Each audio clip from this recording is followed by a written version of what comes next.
I always said, if we ever did something together, oh yeah, it would be awesome.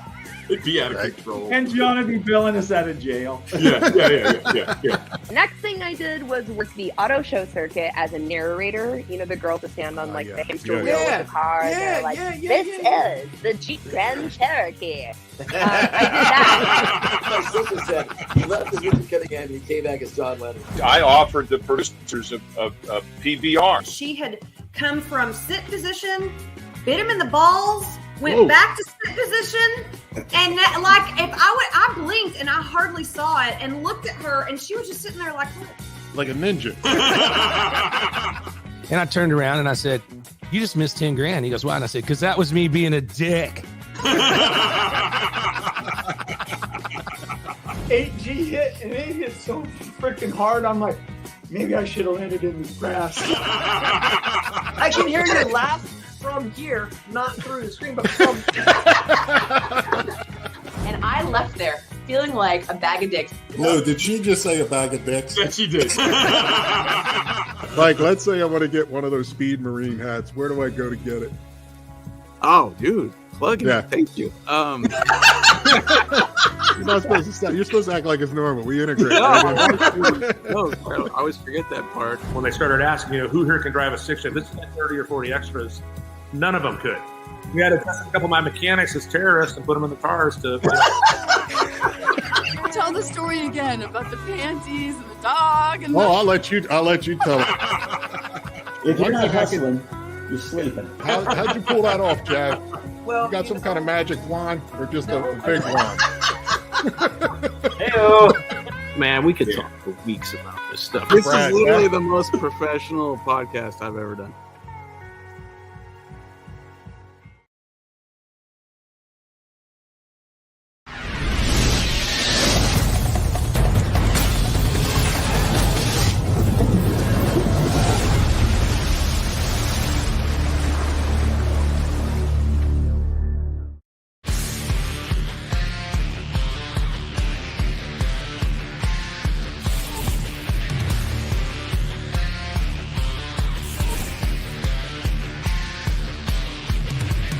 Hey! My screen is flashing, and we've got the most...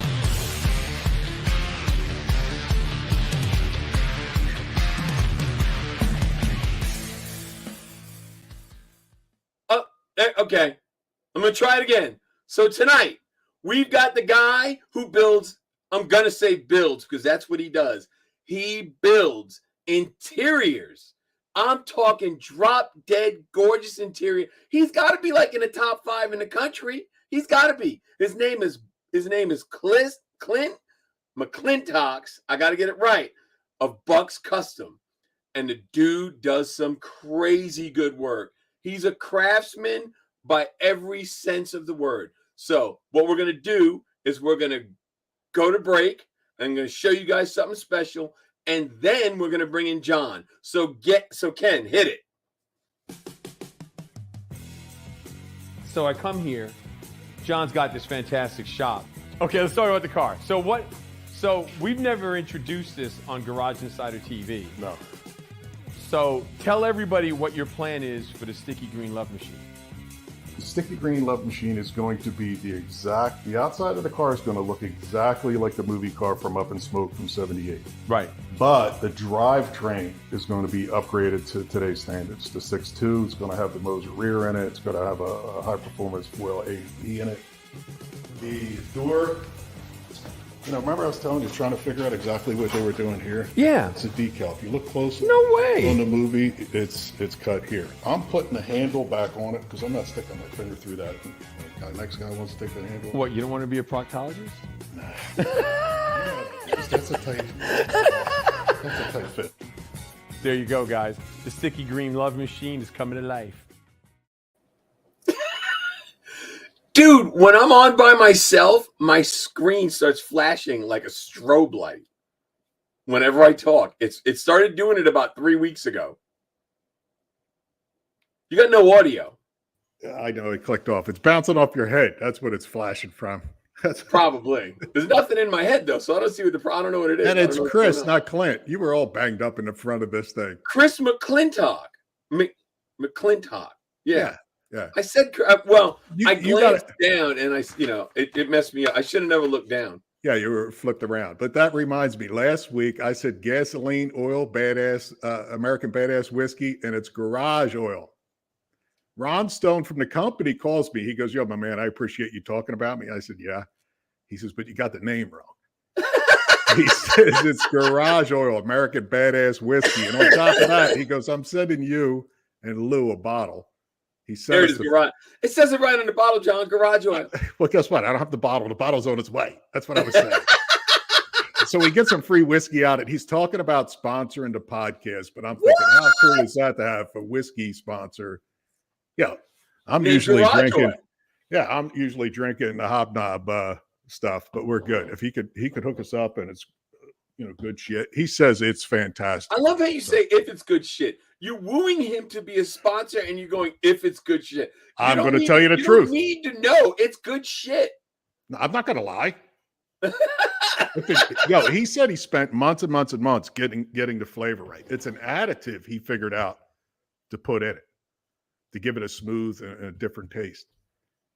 Well, let's find out. We'll see. You're going to get a bottle. It should be there any day. He just hit me up the other day. I think it was Saturday, Sunday, whatever it was. He said he sent it out. I said, a bottle or a case? He said, I sent you a bottle. I said, oh, okay.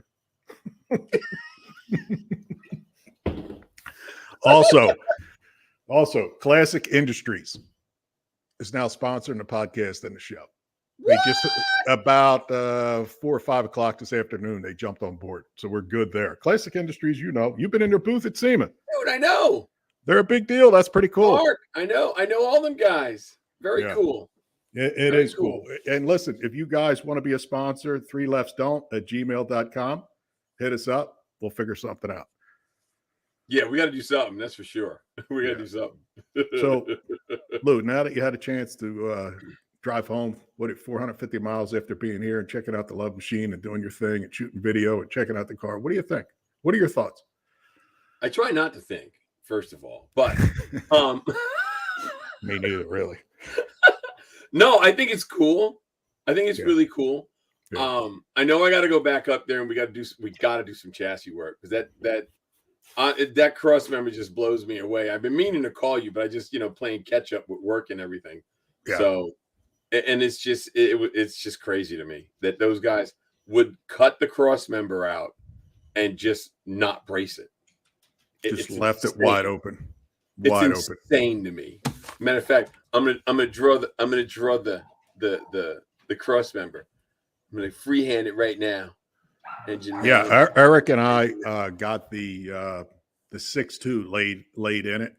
Yeah, the pan is front to back is too much. We got to get the aftermarket pan so we can move the engine forward and up. Okay, so the masses know. If this was your regular cross member here, right? You got like an inch and a half. These are your engine mounts. It comes down and it's all solid. It's all enclosed. What they did was they cut it out like the bottom one. But the problem is they didn't box it. So you see the bottom plate wide open. Wide open. It's like not having a cross member. But you know what? I probably would have cut it anyhow. Well, yeah, but I know you got to cut it, but you still got to do it right. And I'm gonna tell you, I'm sure Chris could explain to us a faux cross member because he probably does like faux back seats when a car's got some really crazy tires under it.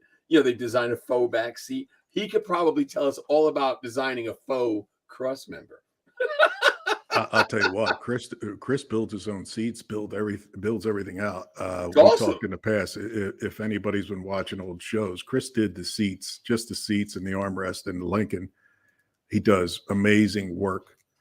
But I believe, and we'll ask him, I believe he wants the car with nothing in it. Start from zero, back away. He'll take care of it. Dude, that's awesome. Dude, I've been following him on Instagram since I've been on Instagram. I literally found him by accident. Just because I was just surfing the Insta, and guy does nice work. He really does. I got to tell you, my thing is, I don't know how he gets the stitches straight on point. I'd have that shit all over the place because that's just how it would be up a quarter inch on one side, down the other side. He's perfect all the way around. I can tell you why. Because you're a retard. Well, that's part of it too. But no, I mean, he's consistent. I could probably pull it off, but I'd go through 10 hides of leather to make one interior. And he's probably 4 or 5, but we'll get into that. How many hides and what's it take, cost, the whole thing. You know what I mean? But I also wanted to show you, and I was going to wear this. Mine's in the laundry. Eric came out from New Mexico to help on the build. He's in some of the video that you'll see later on, but he made, this is my favorite. He made Love Machine t-shirts. If you guys are interested, hit us up at 3 Lefts Don't. I'll pass it on to Eric. Maybe he can make you a shirt. That would be cool. But it is cool as shit. You know what I mean? But yeah, also too, I mean, like I said, Eric came in from New Mexico, like 2,800 miles. He's leaving out tomorrow. He's here a few days. I was just going to ask you if has he left already? Like 5 a.m. He's rolling out. He's going to Missouri to meet up with a buddy on his way home. Oh, cool. But he was a great help. He stripped that firewall out, that bare metal after you were here. Oh, damn. Yeah, it took the master, everything stripped off the firewall. We're bare metal, going to clean it up and start with the, painting and doing and making that all hot property. Yeah, yeah. So, but also Nick from Amsoil, he's out of your territory in North Carolina. He was talking coming up on the 15th to give a hand. Oh, really? Check out the car. Yeah. So Nick is an independent dealer for Amsoil. His page, there you go. Syntheticadvantage.com is Nick. We may have him on a show to talk it through. There's a couple things with Amsoil. One is the antifreeze being non-toxic, and also which I like too is the gear oil for the rears in a bag. So you don't need a pump or funnel. That's pretty smart. It really is. It is. Yeah. So it's pretty cool. So he's talking about coming up on the 15th. Lou, I'm guessing maybe come back in December, second week of December before Christmas or something, maybe January. Yeah. I don't know. I'm going to turn the heat on. I'm off around then from school. When's break? What's the date? I got to get the date. I'm not and look, man, I go till they say you don't need to be here, and then I leave. We did. So a couple weeks ago, we did fall break.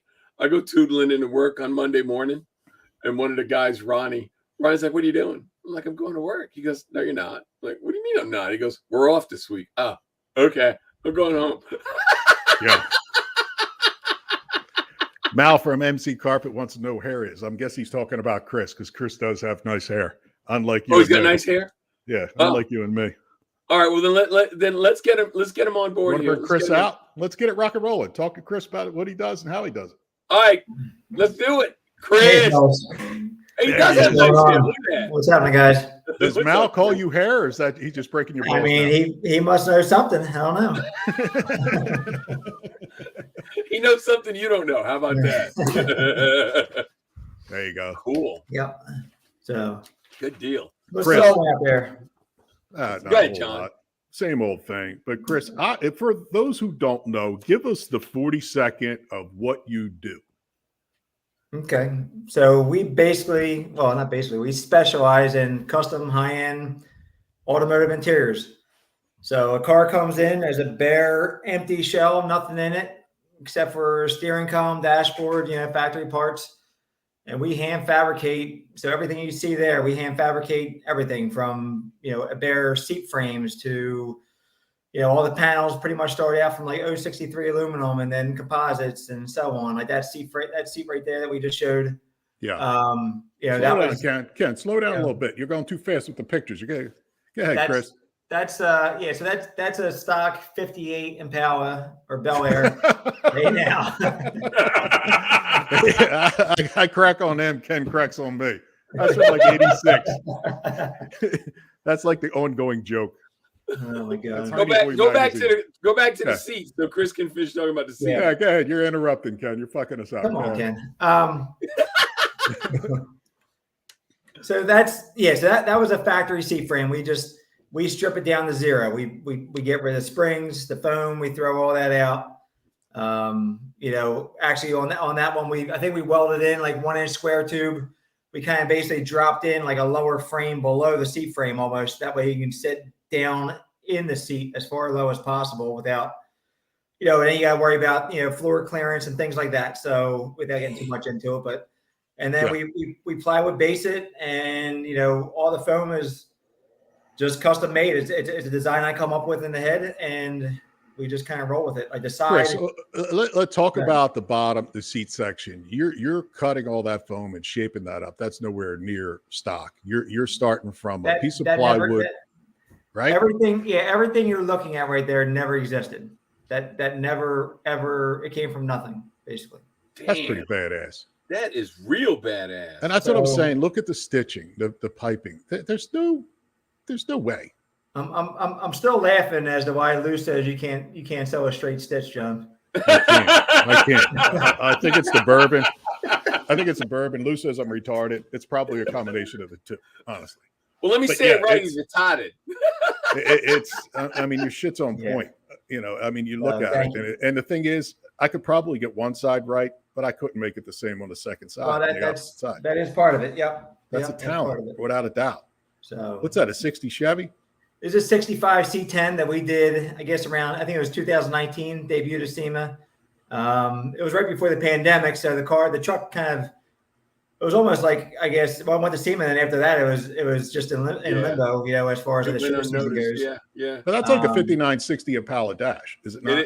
Yes, exactly. Right? Cut down, chopped out in the center. Yeah, this truck was pretty wild. It was like section channeled. Everything that could have been done was done to it. And so it's with a buddy of mine shop, Creative Rod and Custom, which they typically are a little more, I guess, like modern pro touring, styles. This one, it kind of had like, it almost looked like a Hot Wheel. It was like animated cartoon, just big monster motor in it, fat tires. So it spoke to a whole different audience, but everybody still loved it. Man. Yeah. That's cool. Yeah, it was a cool truck. Nice work, man. Chris, you were saying in a text message a couple days ago, you said that you got stuff in your shop from Canada, New York. So you get stuff from all over the country. Does anything come overseas to you, or is it just Canada? No, not shy of. I get a lot of people for the bike seats that want me to ship them overseas. I just don't even bother. If they want to ship them to me, that's fine. But no, not yet. We've never had anything as far as car wise. But we have a truck that's in there right now from Canada. We got a car that got shipped from Ohio, but it's going back to New York. We've that's pretty cool. We got one coming up that's coming out from Oregon. So from pretty much everywhere. So how do you figure they find you? Is it social media or just word of mouth? Yeah, I think mainly Instagram, Facebook. Or guys start to follow me, and they, just kind of, I've seen things over time. SEMA definitely helps. It's nice having, this was a year that, so there was no debuts. We did have a car out there, but there's no fresh debuts this year.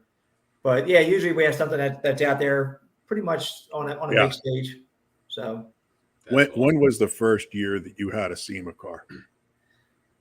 So actually the very first time I went to SEMA was before I ever did a full interior. I did a right-hand drive conversion for a local dude that he had a car that was in, I guess, Scion's booth. That was going to be like a competition they were doing. Yeah. And then after that, then it took, I guess, about like 2018. So that was 13 into 14. And then I think like 2018, we did a C10 that got like a GM Design Award that year and a couple other big ones. And then after that, I think I've been a part of two or three trucks, I guess, that were like GM Design Award vehicles. Last year we had one that was in the top 3 for the Battle of the Builders. That truck actually won best truck for the Battle of the Builders during the COVID. They did kind of like a little half-ass deal. I think that was out in California. But that won that year for the truck deal. So Chris, back up a second. I want to know, because when I was trying to put questions together, what do I ask you? Where about? First of all, first time touching a sewing machine. How did you get into this? And then after you talk about that, I want to know, just to clarify with people, the name BUX, it's not BUCK like Bucks County. Exactly. Talk about the early days and where you came, how you got the name, and how did you get into this? You just don't land on planet Earth having mad skills like you have. How did it all come together? I pretty much stumbled into it. Yeah. So if you want to talk about it real quick, so my family owned, we just got rid of it, I guess about 2 years ago. We got a pizza shop. So I guess forever. I mean, I was in diapers probably standing, at the pizza counter kind of a deal. So that's what I did. I mean, when I was a senior in high school, I was working 40 hours a week at the pizza shop already. That was just kind of, what I was doing. I was always in the cars. My dad was in the cars. My whole family was in the cars, but I never saw anybody in my life sewing. I never thought in a million years I would own a shop doing this. In high school, I had a pencil in my ear and trucking magazines, and that was about it. There was no trade schools for this. So I kind of got into doing fiberglass work. So back, let's say late 90s, when the truck scene was big, you went to Carlisle, in Pennsylvania, which they have a huge trucking national show. You go there, it was still, I want to say more old school stuff. You open to the magazines, they had everything was all wraparound dashes and all the crazy stuff. That was out, I guess, more so in California. So I would go to shows and I'm like, well, where's this at? And it just didn't exist, So I started kind of just taking a liking to that a little bit. And that was, that was when I was buying DVDs, it was if you were selling a DVD at the back of your, tailgate of your truck, I was probably buying it, just trying to learn something type deal. So how do you make the leap from there? How do you make the leap and grab a machine and go, I got this? And what did it look like? Did it look like shit, or right away you knew you had talent? Be honest. It wasn't bad. Okay, that's what I'm thinking. That's what I'm thinking. I like that. It wasn't bad. That's what I'm saying. Be honest, because he's not going to brag. Chris is not going to brag on himself. That's why I pushed him. I bought a sewing machine. Yeah, I bought a sewing machine. Actually, I bought a sewing machine when I was still living at my parents' house. I was never there. I was working a million hours, and I had, early morning. I'm like, what the hell's going on? I just had a freight truck, dropping a sewing machine off out in the street, and I never touched it. Then I moved out. I had it sitting there. It was in my spare room I had my Bowflex, my workout equipment, and I had a sewing machine sitting there.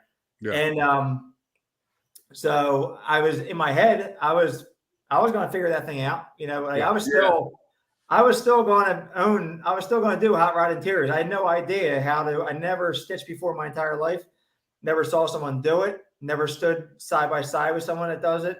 Ain't that something? Never, ever in a million years have I ever seen it besides making pizzas. But that was what I was going to do. So how do you go from pizza boy to the interior guy with mad skills? How's that? Where is that leap, Chris? I'm trying to figure that out. They are not associated to be able to, and quickly grab the skill. Guy, my main guy that's been with me for years, Corey. So he actually lived next door to me at the time, and he was a big BMW motorcycle rider. Yeah. And he was having a party one day. And so at the time, I still didn't sew yet. I couldn't. The biggest thing as to why I couldn't sew, I didn't know how to thread it. I had no idea. Yeah. I knew where the on-off machine was. Yeah. I had no idea.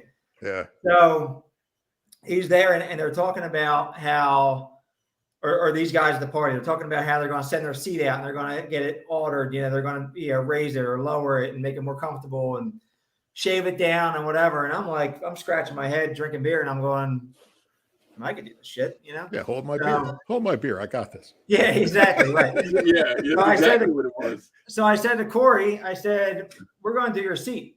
So, honest to God, I figured out how to get the sewing machine going. A couple passes, and I'm like, all right, let's let it rip. And I did his seat, and I think he went around the country. So he put 30,000 miles on that seat. Wow. Before he got rid of it. But bike seats is then what jumped me into it. So I did his seat, and then I was like, if I knew you had a bike, let me do your seat. I did one for you. You need two guys. I did those 2 guys to 10 guys to 20 guys to. So I was doing bike seats. Yeah, there you go. So I was doing a custom bike seats, late nights, early mornings, on the weekends, things like that. So yeah. that was like almost like an intro, and it was also something that really helped me hone in, I guess, my details and skills for like with the sewing. Yeah. Still was going towards, I was going to. So I also, during this time, which I still have, a 63 wagon that people that follow me know I've had this car for freaking ever, Your build, not a customer. Your build. Yeah.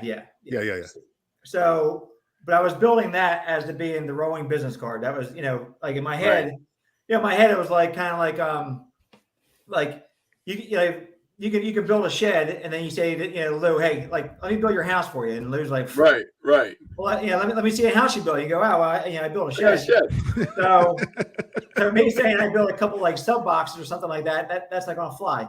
Yeah. So I'm like, well, I'll just build my own, and I built a station wagon. At the time, station wagons weren't, I'm like, I want something long, big, ugly. Of course, the car never gets done. I'm on like version 900 of it right now, and station wagons are big. So, whatever. Yeah. But anyhow, that was kind of like a practice ground for a lot of things, like a lot of my fiberglass work. And Chris, I think I built like 3 dashboards for it, and whatever it may have been, that was kind of like a good test point. And then I started doing a couple seats, and then maybe like a few like little things, and then that was it. Like honestly, I went from doing, we bought a house. Actually, I met my wife at the time, girl, we were dating, and I'm like, I'm either going to rent a warehouse space and has a loft. And I'm gonna, we just chilling there, living there, whatever. Make it work. Or we're going to, if you want to buy a house, then I'm going to build a garage. So that's what we did. We bought a house. I built a pole barn, because I'm like, I'm not going to rent a shop if I don't have any customers, Right. Yeah. Right. And you don't need any overhead to do motor sale seats. So we built the pole barn. I cut back to about 50 hours a week at the pizza shop, 50, 55, I guess, something like that. Yeah. I was like feeling like I was doing part-time. My usual, we were doing like 68 to 70. That was every week, every month, every year for a decade and a half, whatever. So yeah. That's why when these guys are crying about their SEMA bills and working too many hours, I'm like, pussy. Doing that shit for ever. You don't know anything else. So Chris, at one point you had to tell your family, listen, I'm going full bore on this. I got to give this up. Yeah. I mean, pretty much. And I mean, up until last April, when we sold everything off, I was still working Saturday nights there. So I would go into my shop by 8 in the morning. I would go, from like 8 to like 3:30, 3:45, fly home, freshen up, kiss my wife and kid for a second, jump in the car, and I go to work for the next, the rest of the night, work at the pizza shop. And, the pizza world had no idea that this world ever existed. I was just a, guy making pizzas. So I think it's amazing because it isn't like you were taught under somebody that did this and they were like, let me spoon feed you the information. This is your own thing. That's pretty badass. Yeah, definitely. I mean, if there's nothing else, I can definitely say 110% self-taught. That's for sure. So, I mean, nowadays it's, you got YouTube and all that stuff. And so of course, I'm trying to learn shit every day if I can. So you're constantly trying to pick, you're picking new things up, and guys are, there's guys just pulling out. There's some crazy dudes out there. The talent never ends. There's always another level. There's guys there, but like you said, those guys are watching, your stuff, copying, they're learning. There was no internet. None of that existed. Right. Yeah. So for you to be the pioneer in that area and be realistically top 5, top 10 in the country with SEMA builds year after year after year, people shipping their vehicle to you from all over the country, that's saying something. Yeah. I mean, it really is. But Chris, Bucks, B-U-X, how'd that name come about? What's it mean? Because, I thought it was like an abbreviation of Bucks County because you're close. You're not in Bucks County, right? What's Pottstown? No. Yeah. It's close, but it's not there. Yeah. Chester, Montgomery. But my shop is Montgomery. I live 2 miles away and I'm in Chester. So, yeah. But yeah, so Bucks is actually, it was more so a nickname, BUCK, that my dad's buddy. Yeah. So it was a family friend used to call me that years back, and he helped me work on cars and stuff like that, and whatever. And so I built a car, Box Nova, when I was, I guess, like 19.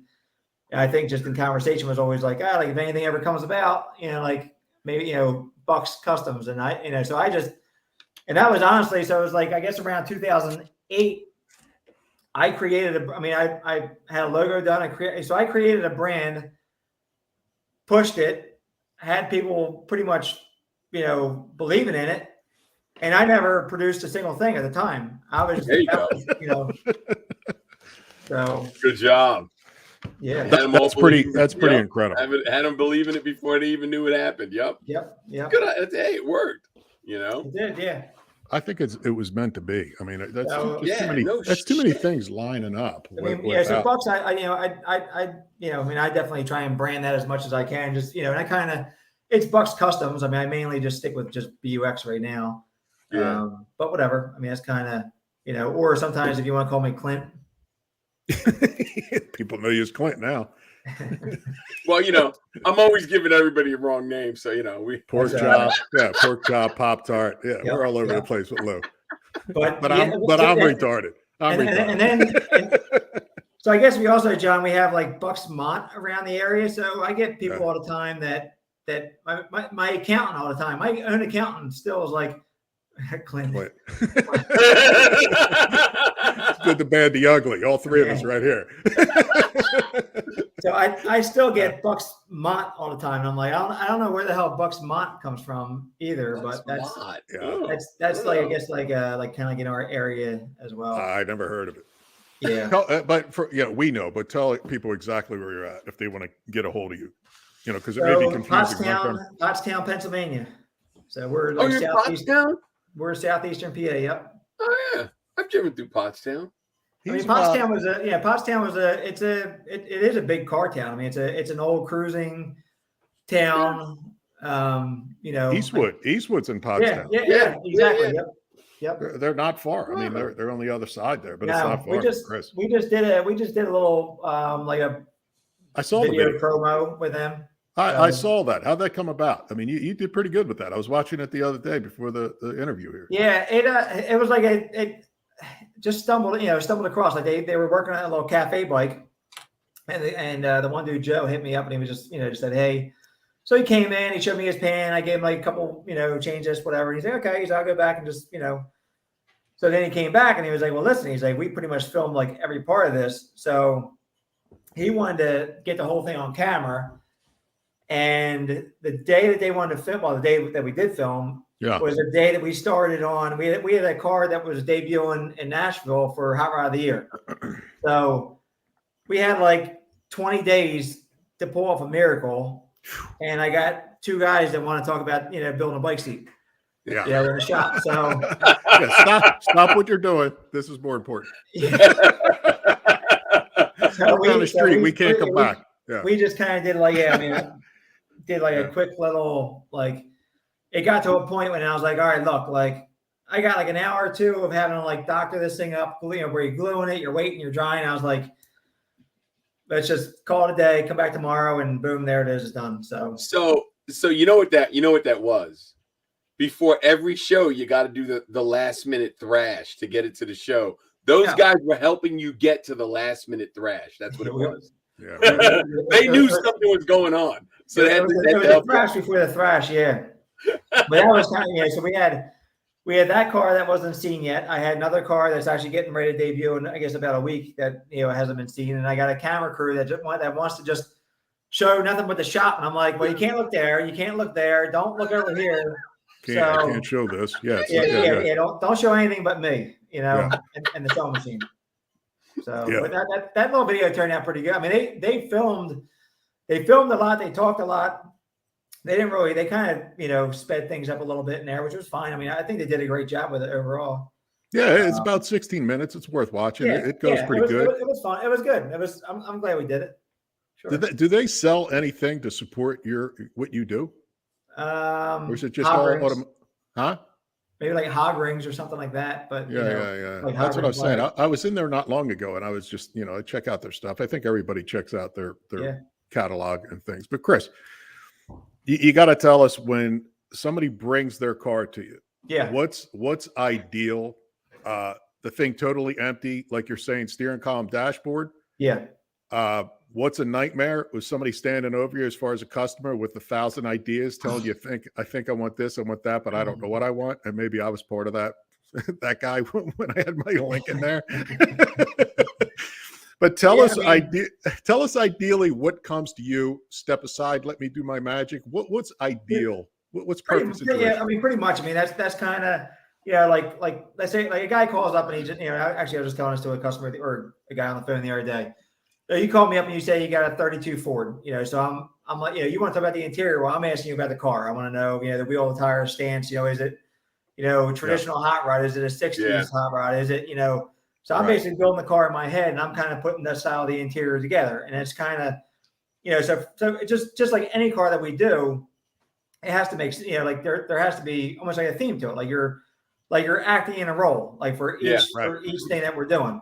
Like you don't just throw something at it and make it stick. Like there's a reason for everything. There's, and then like looking at, the lines, the details, certain things I pull off of like roof lines or, whatever it may be. But it's got to have a theme. You just don't throw a 50s or a hot rod into something that has a 2022. Right. Exactly. Stance. Yeah. So, I get these guys and they're like, I don't really, I'm like, listen, like, all I want to know is what you don't like.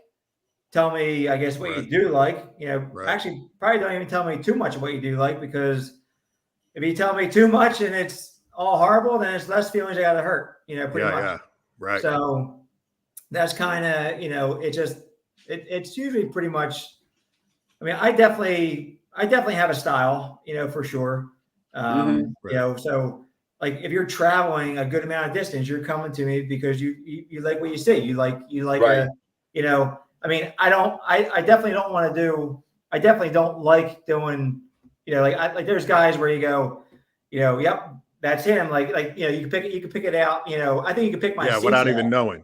Right. Yeah. You can tell it's a thumbprint. Yeah. I mean, there are certain, like my seat styles, I think you can pick them out. Like, I mean, I would say that, but like, I don't want to be, like a one-trick pony kind of deal. So I like being able to kind of switch things up and go outside the box as well. And, on like that one there, hold on, Chris. On this one, is that dash you? Go back to that. Is that dash you?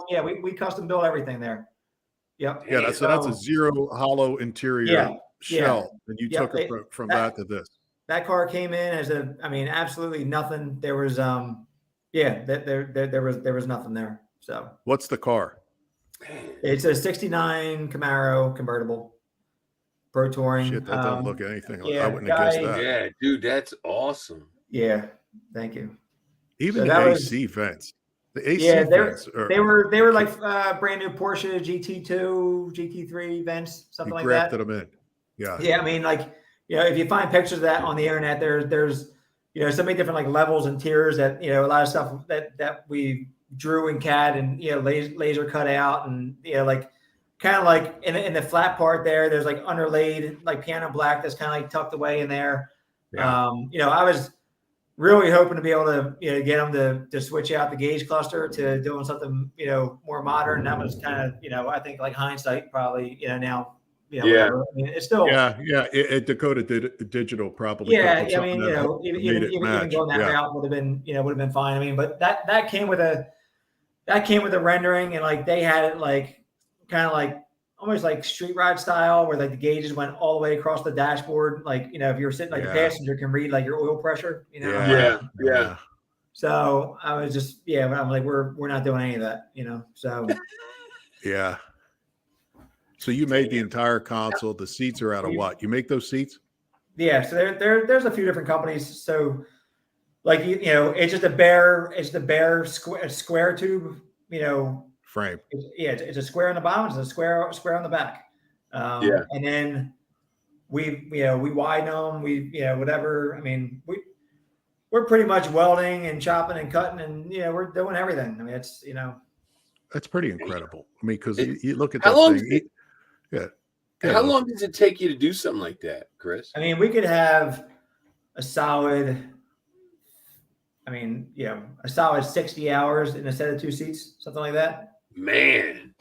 50 to 60. That's actually not bad. That's not bad. I mean, that's you're taking a bare frame, and it's so there's kits out there. I mean, and it's fine. Like, there's guys that use the same foam shape, and they'll use them in every single build, and they look clean, and that's all fine and dandy. I can't trick my brain into doing that.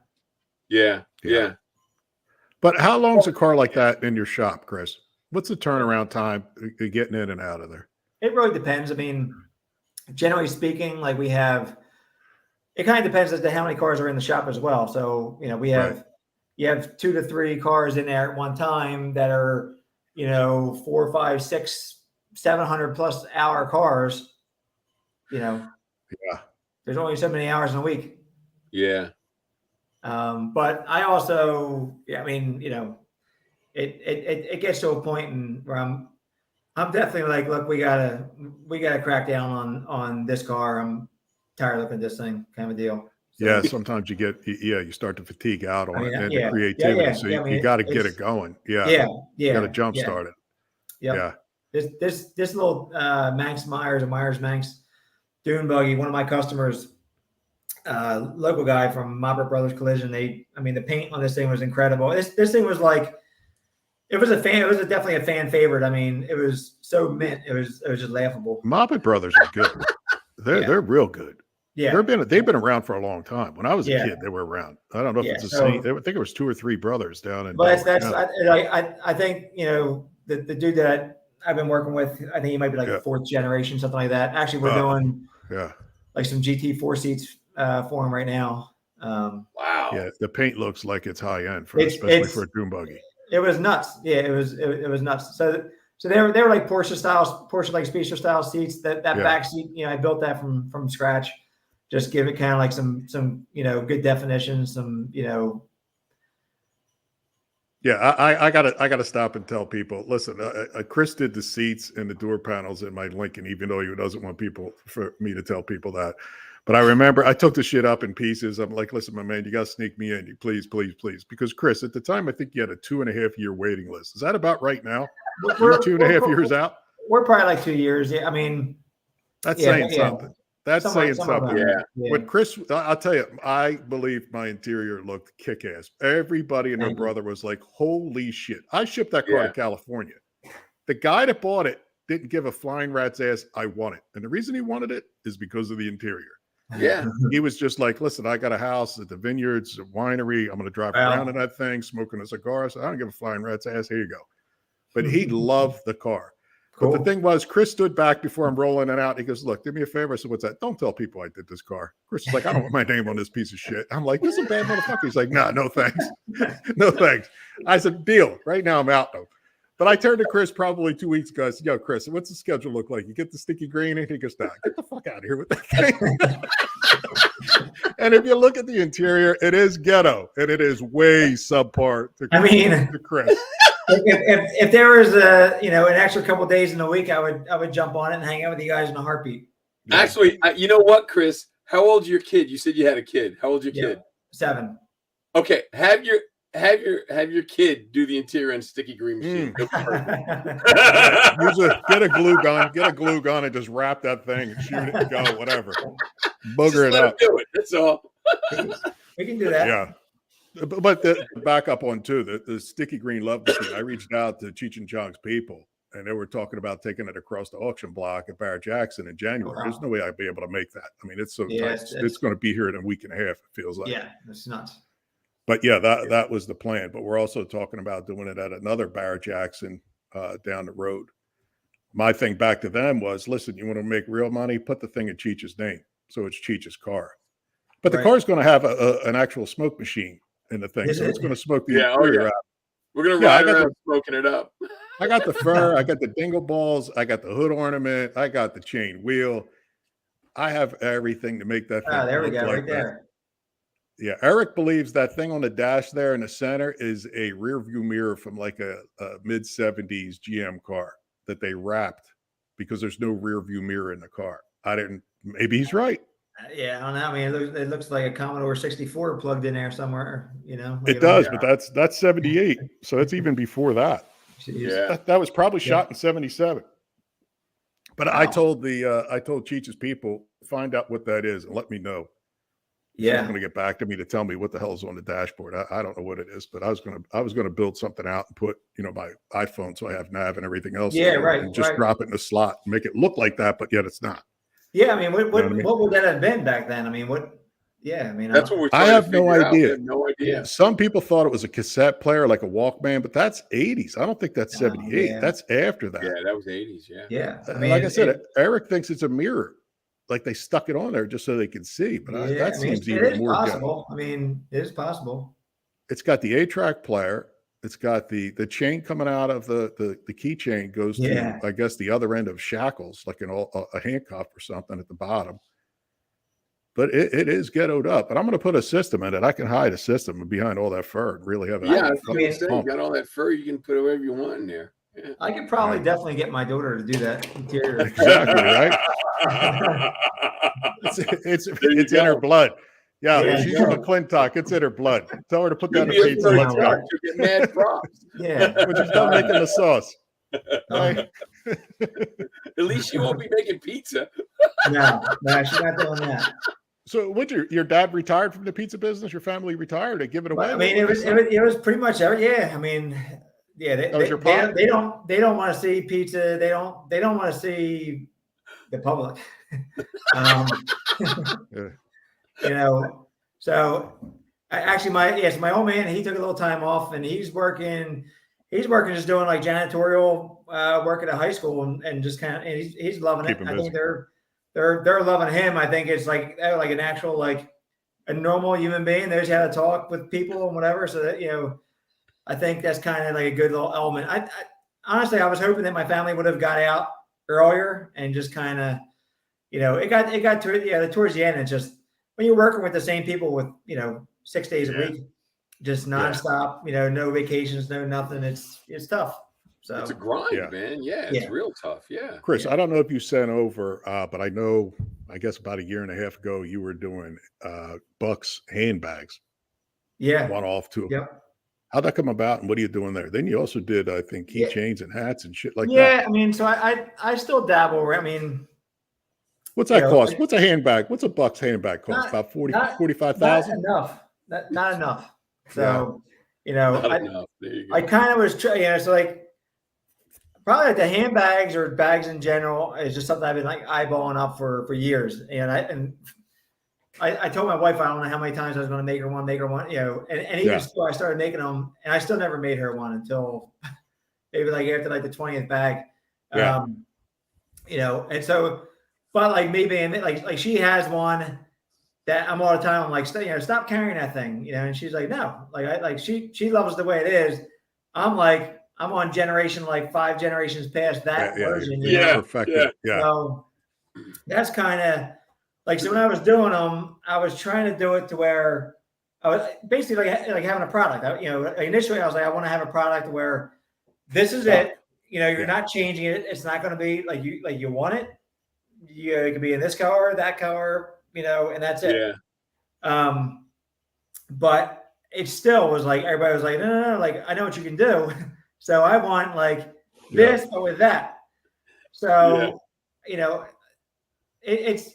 I think I kind of, if I can, I just want to start doing maybe like some like one-off, almost like Buck's Couture style, just higher end one-off where, because I mean, like some of these guys, if you watch some of these people on YouTube, like they're just tinkering with these things forever, and it's just like anything else. Like I'll watch a guy make a wallet, right? And I'm like, holy shit, like this guy is like, his hand stitching or whatever. I'm like, and nothing against the guy making a wallet, but at the end of the day, I'm like, he's making a fucking wallet. Like, there's 1,000 hours. 1,000 hours. There's 150 other guys doing the identical thing, with a different stamp logo on it. So you ever have a guy come to you and say, "Yeah, here's my interior. Do me a favor. It wipes up my ass because I'm spending money on this interior. Do me a favor, make a handbag that matches so I can shut That's it what out." I was going to say. You ever have that? Say, make luggage, make a bag. I mean, and I think I enjoy it more when it's like if I just decide on my own, like, John was a killer dude, or I like your car, or I had enough leather made, like I'll make it like a duffel bag that match, or and then and like for me, I always get into like the personalization side of things. So that's where like with the laser, I'm always I'll come up like if you had like a logo, I'll kind of tie that in, or like your initials or something like that, or and it's also Chris, I want a pair of boxers made out of the fur, but I want the fur on the inside. You know what I'm saying? Make them reversible. Yeah, I think we'd be on to green something. on the inside, purple on the outside. It could be twofold. It could be fur on in and out, but I think we'd be on to something because I'd be comfortable shit with the fur on the inside. Imagine. A lot might be on to something here. Over the years, I've seen a lot of cars where they get matching luggage when they get the interior done. A lot of Benz, Mercedes Benz. That's just we've done. I mean, you have the trunk to that 62 Bel Air there. Oh yeah, there was like some of the, so they were just kind of there, like keeping it like, okay, like I want to just do like the Bucks basic tote bag, like nothing. Yeah. Right. There's like 500,000 people on Instagram making leather tote bags. Some are crude as all hell, and you got 1 million people buying them like crazy. And then you have, people like me that are trying to like edge finish like every little thing and like, trying to sell them for $2, type deal. So, it's a catch-22. So like, if you know me, I mean, I dive hard into everything. So I have you burn out on it. A ridiculous amount of leather, like just for the bags, or just for leather goods, just for the wallets, just for, I have drawers full of every attachment for, in nickel, in chrome, in, well, not rose gold, because I needed to do something for my wife the other day. And of course I didn't have that one thing, but I have every, matte black, gloss black. I have so much shit that I don't do anything with. It's just nuts. Extra. So, but I would love to do more of that. I would love to do definitely different house furniture, or furniture in general. That's a step back. It depends. It depends. I mean, there's times where we'll go shopping and I'm like, I look at some of these price tags. I'm like, oh yeah, that's true too. Yeah, you're looking at it and you can see how screwed up it is. Yeah. That's Yeah. So that has to be tough. It has to be tough that you look at other people's work and you're like, this looks like shit. And I was also thinking, when you were talking pizza with so much experience, you have to go get a pizza at times and go, this is crap. Who made this? It's crap. Yeah. Well, that's why I've been making pizza at home nonstop. I mean, pizza is one of the things where, it could be a cardboard box, I'm still eating it. It's like sex. Even when it's bad, it's still pretty good. Right? Nobody walked away. That was terrible. It's okay. Right. It's bad, but it's still pretty good. You know what I mean? Yeah. Chris, talk about supply chains with your cost. Chains, your cost, leather. Is it tough to get leather nowadays? No. I mean, cows are still in abundance. So, okay. There was no problem. There was no problems as far as like, really, the tanneries, the leather, I thought for sure that was going to happen. But like plastics, for example. So, like we'll use PVC on layers on top of like the aluminum, just, for part of the details. So like in the midst of all the nonsense, all of a sudden they're like, oh, by the way, this shit's going up 45%. So you go, well, how do we skip 5, 10, 15? Right. We're just going right to 45, right? So that was like the biggest, kick in the ass right there. Yeah. Today I went and bought 2 gallons of fiberglass resin. They were like 39, 40, 49. No, I think it was like $39. Yeah. $84.50 for one. God. I'm like, call up Eastwood. Call on a favor. Tell him you need 5 gallons of shit.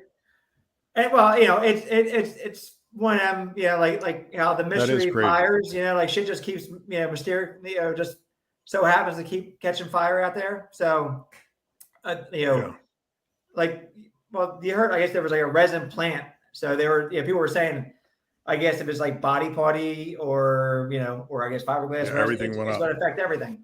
I mean, that happened a few years ago when Texas froze up.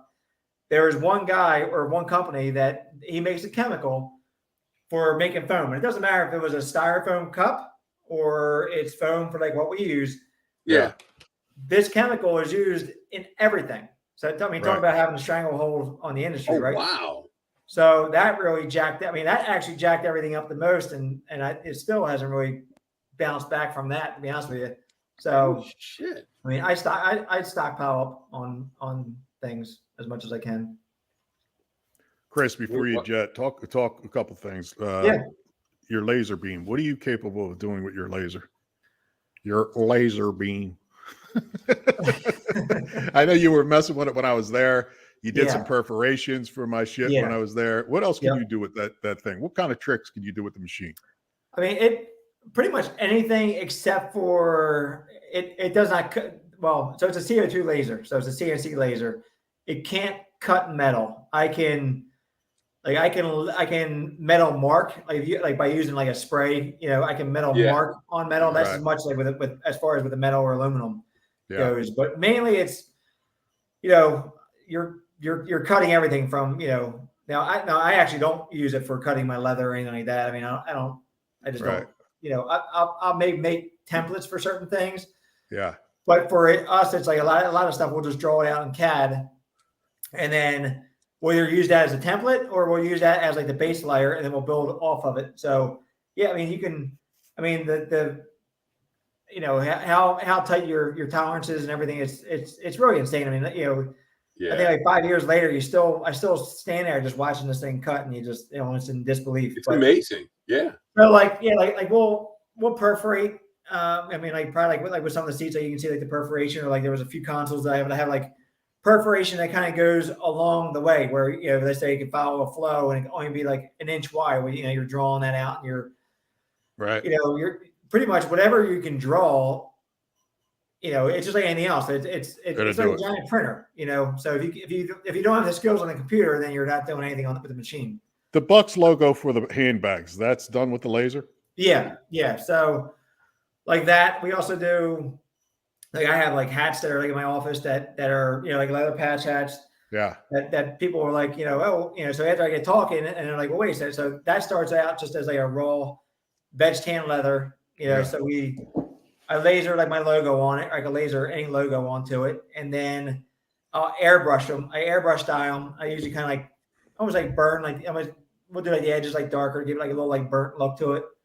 And then we stitch them on. So yeah. And then we'll add that in. But like anytime if we are doing, so we have done like luggage in cars, we'll do, fake luggage in cars if it's like a battery or something like that, but whenever we're doing that, we're adding on, we're doing, straps and making sure the straps have details to them. I'm doing like luggage tags, where it has crazy little details. Like, there's just stupid shit that I'm constantly adding that, that's like one of the machines that's like, it's always like keeps on giving.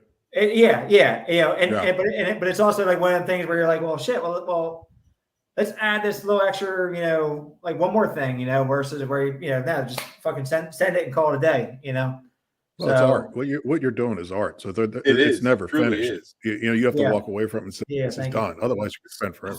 Yeah. So I got a question. I got a question, Chris. Do you even use vinyl? Do you even like so you want to know? Like I've met interior guys, they won't touch the car if there's vinyl. They're only going to put leather in it. I mean, as far as interiors go, no, I don't. We just did a boat seat, which I don't actually cut that because we don't. We'll edit out and post. Oh yeah. But the guy caught me on the right day, and I'm like, yeah, we can bang. As a local dude, I'm like, I could use some coffee money for the week kind of deal. So, I'm ordering in vinyl because I don't, and you don't stock it. I mean, I unfortunately, but like you need 2 yards, I buy 5. So I got that shit just lingering around everywhere. Like you come to my shop, it's like just material everywhere. Reminds me, how many hides do you use on a typical the 69 Camaro? How many hides you use? And I know it depends on how good it is. Yeah, I mean, but what's give a range? Probably like 6, something like that. Ballpark. Okay. I mean, sometimes we might start with. It depends. Like if we're using like a wool for like the headliner or something like that. If if we're, so you're not using leather up top. It definitely depends on the tannery, how good the leather is, how right. I mean, cows are unpredictable, unfortunately. Running the fences and everything else. They got marks on them and all that. Yeah, I mean, Chris, Scott, I don't mean to cut you short. Scott wants to know how to follow you. We're at 58 according to my clock. I know you want to get back to your kid. Your wife's out of town. Yeah, I mean, couple minutes yet. We're good. How do people follow you? Social media. Ken's got your page up. Yeah, it's just Bucks BUX Customs. And it's straight across the board. Whether it's, but you go on buckscustoms.com, my website, and you can pick everything up off there. Or just Instagram is Bucks Customs, or Facebook is just Bucks Customs. Yeah, there you go. So, you guys can see that he has mad skills. It's not middle of the road. Crazy. It's not this. He's got mad skills. Everything lines up. It looks perfect. When you fab a door panel like that from Zip, and it looks that good, to me, it almost doesn't make sense that you go from pizza making dough to interiors. I still don't get it, but I'm like, you can't. It's a So I have I have two guys that work with me. One doesn't do any fab work, and Corey that works with me, he does a shit ton of fab work at this point. So it's like, but and it's like back before when I was, doing the fiberglass work and things like that. Like, it's almost like tougher now. Like before when you knew less, you just got dirty and just did it. You did it. Now it's like we have so many different techniques and stuff, and it's like, well, should we do it this way, or do you want to do it that way, or do you want, that's, I would say the other biggest thing is the car comes in, so I'm designing it, and unless we do a rendering, which I pretty much never do renderings, although I am doing one right now, just because I've gotten, you get to a point where it's like you have 2-3 cars in at a time. You don't want to mix it up. It's not just spitting shit out all the time, So every once in a while, it's like, okay, at least we have something now that we're, I've been fine tuning this with this guy for like a week and a half. So, I mean, at this point, I'm like, half kind of might as well just done the damn, just design it myself anyhow.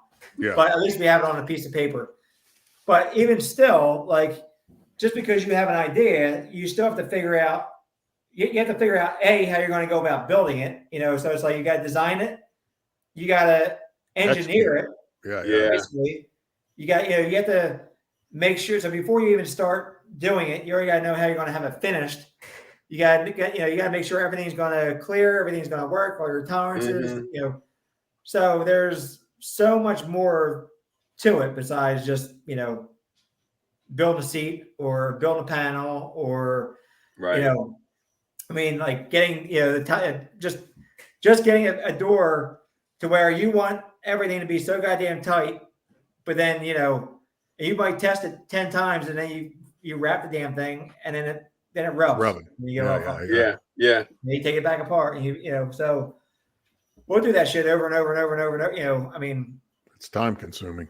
Yeah. That's what every build on everything. If you're fabbing from zero, I guess the interior is the same way, no matter how many times you've done it. I mean, so when builders come in, I'll break any builder's balls any day of the week. I'm like, GM already built the car for you. Like that Camaro was already built. So and you can buy the thing out of a catalog. Anything you need, like, just I'll take this one. Yeah. Yeah. So that when guys are like, so I'm like, you tuck the bumper. Okay. So you chop them. I'm like, that's just cute, So let's start from zero. Start with a lug nut. Now it's like, the more that's true. Some of these, like the metal guys that we work with, just there was a car that we did. There was a Model A that debuted for SEMA this past year. A guy that we know, he made these seat backs out of one solid piece of aluminum. I mean, that was just, talk about art. I mean, Jesus, I mean, crazy. Yeah. It's crazy. Like seeing how some of that stuff's done. So, yeah. Jeez. Yep. Chris, we're at time. We want to tell people NASCAR legend Ray Evernham is going to be on December 7th. That's going to be our finale. So we have 2 more shows than Ray. Yeah. And then we're done until sometime in February. We haven't picked up a date as to when we're going to come back on after the holidays, but it's probably late February, I would guess. So, but check out Chris. I also wanted to say, I talk to people all the time. They're like, where, who, what? We're on Spotify. A lot of people think you got to pay for Spotify. It's like Pandora, but it is like Pandora. You can either listen to commercials and have it for free, sign up, or you can pay for it with no commercials. But Spotify is probably one of the better places to see us because YouTube has kicked some of our stuff off and they censor us. Spotify does not do that, thank God.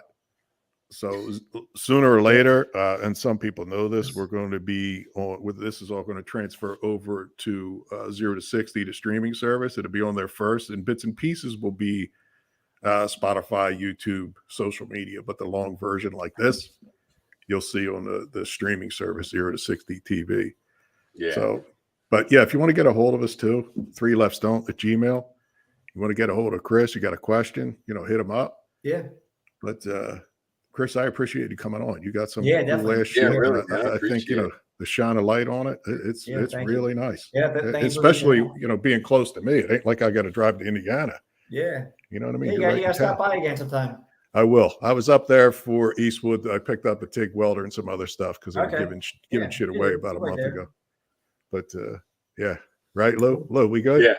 Exactly. We're good. Hey, we're good. Oh, we got rid of Chris just like that. He disappeared. Ken pulled the trap door. He pulled the trap door. He's got to do an interior. It's like I got a green bottle in my green That's screen. so crazy. Makes me that disappear. So crazy. Yeah. No, you good? I'm good. How's your back? It's good.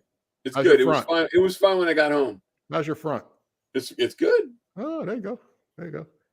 Yeah, you look like you were in pain a couple times here. Well, it's just being on my feet all day. I mean, I think that's just gonna be there. You know what I mean? Yeah, it's not bad.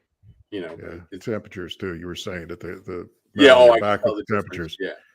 Yeah. We're going to be in the highs of 40 something come this weekend. So the weather's gone. So it's perfect timing to get some of the paint work done, primer work done.